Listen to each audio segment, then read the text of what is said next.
Government aid efforts to help victims of Hurricane Harvey could move up the debt ceiling deadline. Treasury Secretary Stephen Turner Mnuchin debt ceiling riles short-term investors, long-termers at peace. Juan Williams, Trump's shutdown gamble. Trump's smart sanctions can lead Venezuela back to democracy, Moore said Thursday. There could be some impact of a couple of days, Mnuchin said in a CNBC interview.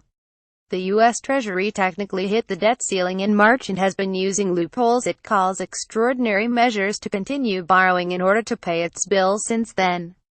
The Treasury had said those measures would be exhausted on September 29, which would lead to a U.S. debt default without congressional action. The date is calculated based on how much revenue the government brings in, how much it spends and how much it has to borrow to make up the difference. If Congress passes a previously unplanned multi-billion-dollar spending measure to help victims of Harvey, however, it may reach that limit sooner.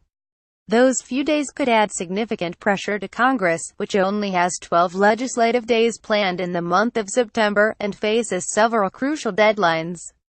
The fiscal year ends on September 30, and without new spending provisions, the government will shut down afterward.